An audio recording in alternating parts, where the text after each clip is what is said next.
Halo, Assalamualaikum warahmatullahi wabarakatuh. Selamat sore semuanya. Bagaimana kabarnya? Selamat pagi, siang, sore, malam. Bagaimana kabarnya semuanya? Syukur Alhamdulillah di hari-hari yang menuju dingin. Karena sekarang kayaknya mulai ada typhoon ya. Jadi nggak tahu typhoonnya jadi nggak jadi, antara jadi nggak jadi. Ya biarlah angin berlalu. Yang pasti kita harus menjalani masa depan. Jangan pernah mengkhawatirkan masa lalu, karena masa lalu adalah sebuah memori.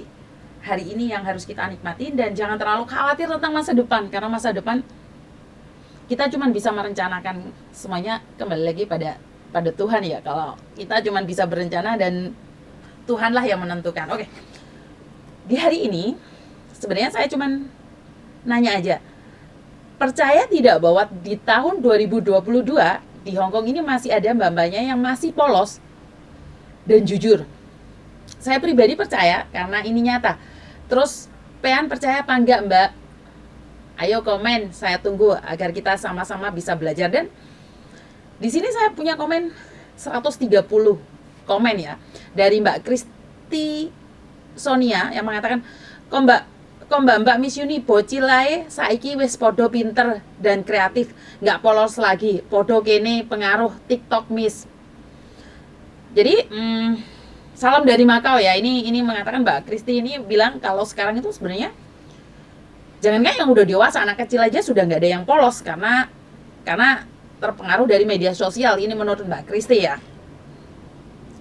Terus menurut mbak-mbak yang lain, Mbak Ningsih percaya meskipun jarang. Salam santun dari Mbak Ningsih ya.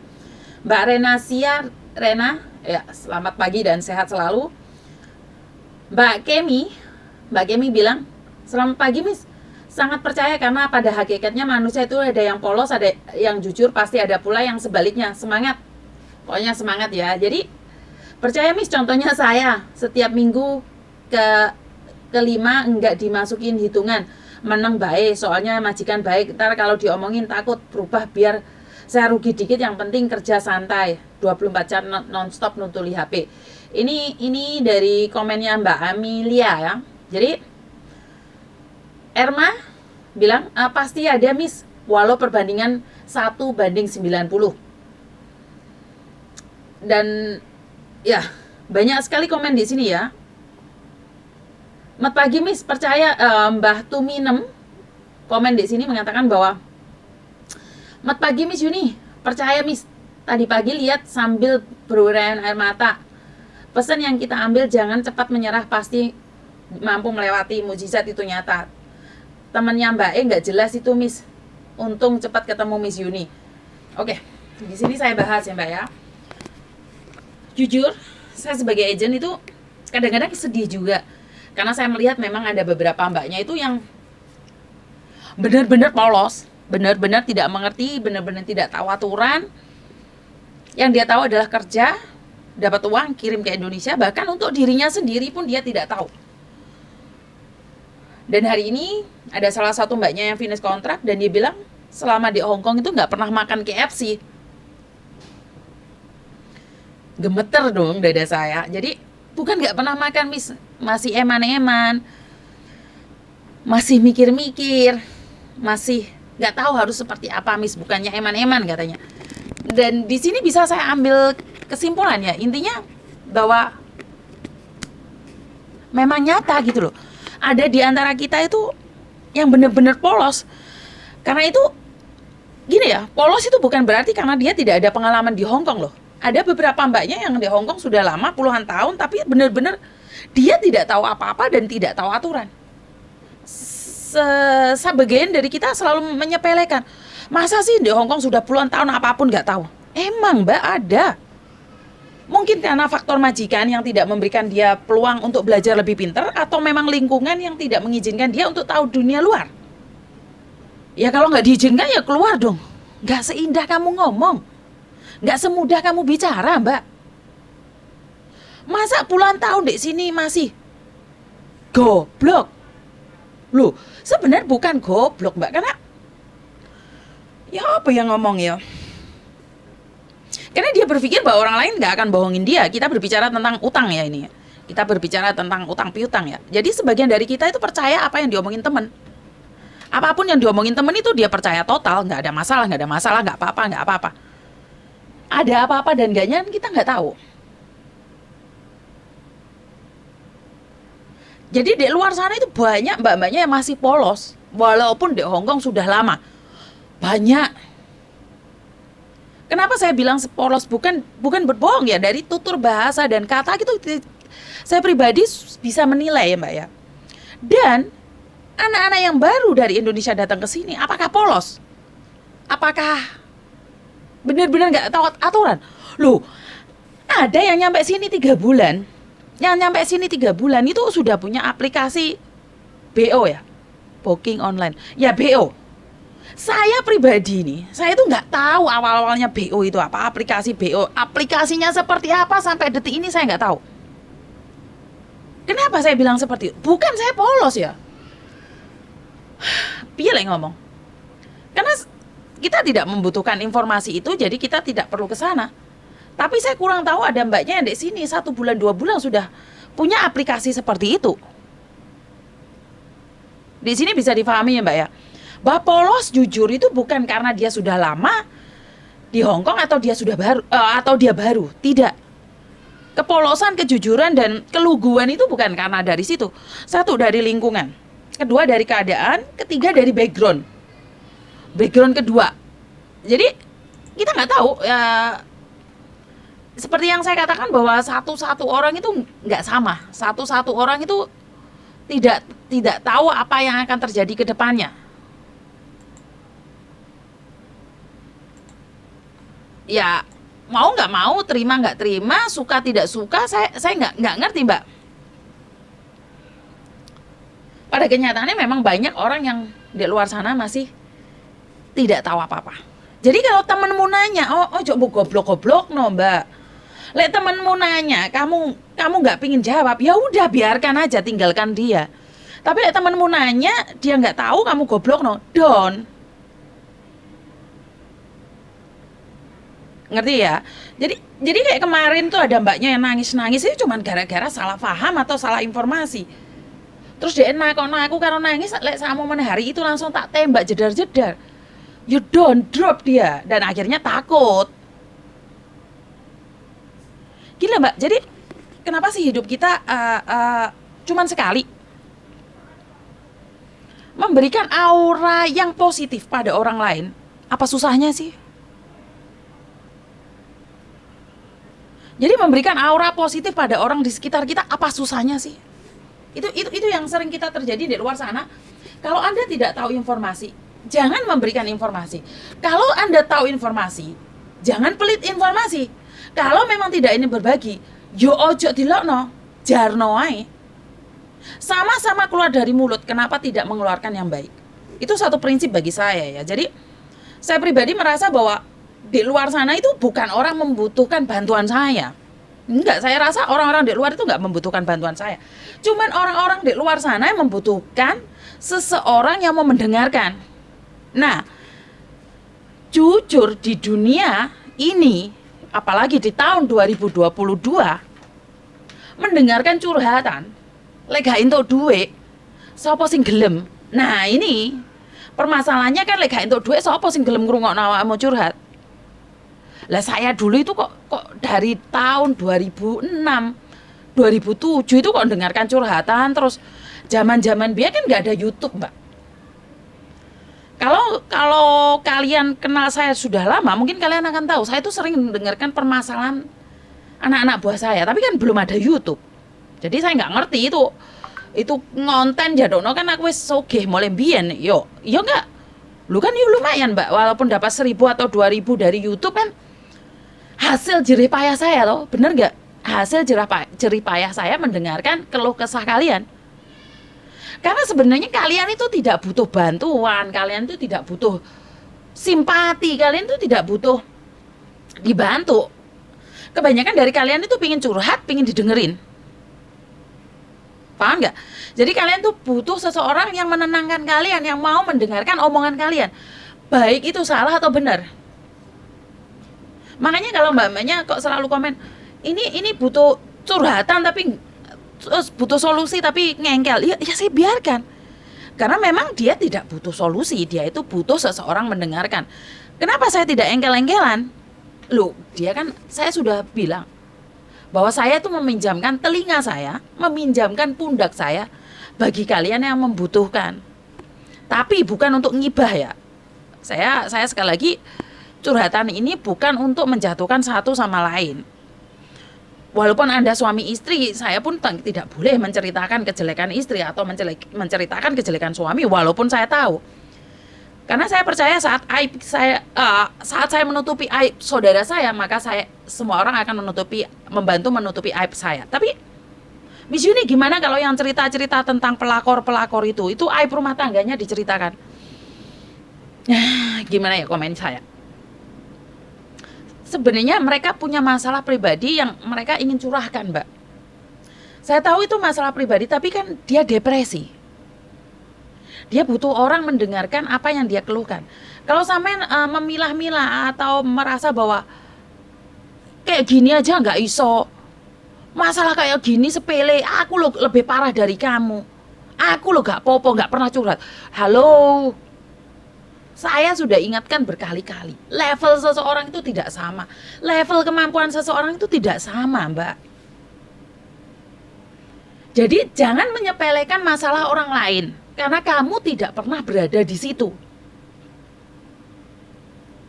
Selalu menganggap orang lain ngono ae, nangis-nangis ngono ae, curhat. Masalahku lebih berat dari kamu loh. Ojo dibanding-banding ke. Oke? Saya berkali-kali sudah bilang jangan membanding-bandingkan masalahmu dengan masalah orang lain. Karena kamu tidak ada di posisinya. Jadi kamu selalu membandingkan masalahmu dengan orang lain, kamu gak bahagia. Dan kamu harusnya bersyukur karena kamu lebih kuat dari dia. Kamu harusnya lebih banyak berterima kasih sama Tuhan. Ternyata kamu mampu melaluinya tanpa curhat ke saya. Jangan dihujat, bro. Jangan, no. Jangan dibully. Biarkan, karena seseorang macam-macam dan beda-beda ya. Karena seseorang itu kemampuannya beda-beda. Kalau saya pribadi ngadepin masalah itu, saya pribadi ya, bagi saya adalah masalah itu berkat. Kenapa? Dengan adanya masalah, saya itu merasa bahwa pengalaman baru, inovasi baru, dan kekuatan baru. Kekuatan baru itu apa, Miss? Syukur, alhamdulillah saya itu ternyata masih baik-baik saja. Syukur, alhamdulillah ternyata saya itu masih punya keluarga yang baik-baik. Ya walaupun saya tidak punya uang banyak ya, tapi saya punya keluarga yang harmonis, keluarga yang baik. Ayah saya sudah meninggal. Ibu saya yang sayang sama saya, adik-adik saya, anak-anak saya, suami saya, mertua saya itu, saya punya keluarga yang harmonis. Walaupun secara jujur itu keluarga kami punya kelemahan, yaitu kita bukan orang kaya dan saya ada sedikit gangguan kesehatan. Jadi bukan gangguan jiwa yo, aku ini gangguan kesehatan toh. Jadi di mana setiap 1 bulan sekali atau 3 bulan sekali tuh saya tauhid. Karena sebenarnya saya habis selesai melakukan operasi dan kaki saya itu sebenarnya main poinnya dulu waktu kaki saya patah. Jadi saya tahu saya punya beberapa diagnosis penyakit gitu loh. Tapi saya percaya dengan penyakit ini tuh saya tahu bisa bersyukur. Kenapa saya selalu memberikan saran yang terbaik, gimana kita bisa mampu bertahan di negeri beton? Kenapa saya selalu punya solusi? Karena saya pernah mengalaminya, Mbak. Jadi setiap kalian cerita itu saya pernah mengalami, saya pernah drop dan gak ada tempat. Terus kemana saya? Loh, waktu saya jadi janda loh, banyak masalah saya terselesaikan, yo enggak. Terus piye, Miss? Ya move on, berusaha yang terbaik, mencoba menjadi yang terbaik, dan tetap memberikan yang terbaik, mencoba yang terbaik, menjadikan terbaik, walaupun pada endingnya tidak semuanya seperti yang saya harapkan. Karena harapan saya adalah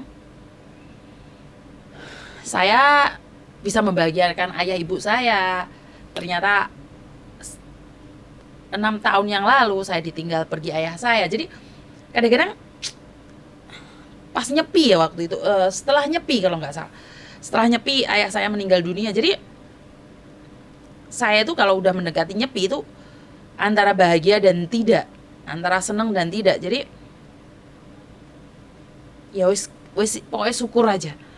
Intinya pesan buat teman-teman dari luar sana, lek temanmu ada yang curhat, lek temanmu ada yang lagi nangis-nangis, jangan diceramahi dulu, dengerno dulu omongannya dia. Mis ngelayani arah-arah itu yang ngono kuwi gendeng dhewe yo. Lek kalau nggak mampu, suruh dia telepon saya. Mis sampean nggak kesel tapi ngrungokno arah-arah itu? Kesel sih enggak ya. Kenapa? Saya benar-benar saya bersyukur banget. Ya itu, saya diberi kelebihan di mana saya bisa menampung segala curhatan dan nggak mandek dek gini mbak. Curhatan itu nggak mandek di hati. Jadi saya baper sebentar tapi saya keluarin lagi. Saya keluarin itu karena saya punya filter family yang bagus, punya filter family yang mendukung saya. Jadi suami saya itu tahu, saya cerita sama suami saya kalau curhatan ini seperti itu, mendukung moral mereka, boleh nggak? Suami saya bilang oke, nggak apa-apa. Kejo mau mantai lah, yan pong yan ya. Jadi dengan seperti ini saya punya inovasi terbaru di mana kita punya plan lebih jauh lagi gimana caranya untuk curhatan ini lebih fokus. Jadi tidak saya kerja terus saya lagi ngetik jawabin pertanyaan dari majikan, harus interview ini interview itu. Jadi gimana planning ke depannya agar saya bisa fokus sama kalian. Jadi buat mbak-mbaknya di luar sana, saya butuh bantuan doa dari kalian. Semoga kita semua, Anda dan saya, diberikan kekuatan. Dan saya juga ucapkan banyak terima kasih buat teman-teman yang di luar sana yang selalu ngirim makanan ke saya. Terima kasih tidak memberikan saya peluang untuk kurus. Jadi piye lah ate kuru lek panganan iku teko terus di aku. Buah-buahan wis pokeh, panganan okeh, sambel terong. Terus aku ki piye lek ate kuru, Mbak? Angel. Ngopi. Semuanya itu kalian berikan sama saya. Aduh. Nggak ngerti aku ini ngomong apa. Pokoknya salut dan terima kasih. Saya angkat topi buat kalian semua. Dan saya selalu bilang, kalau ada teman-teman kalian yang membutuhkan dana mendadak, ingat, ini buat yang susah aja ya. Saya bukan memberikan dana utangan atau rentenir, tidak ya. Ini tentang kemanusiaan. Saya ada sedikit rezeki yang dititipkan oleh hamba-hamba Tuhan dari Hong Kong. Jadi tiba-tiba ada mbaknya yang kesini liburan, naruh uang. Dan sekarang banyak, saya tidak expose.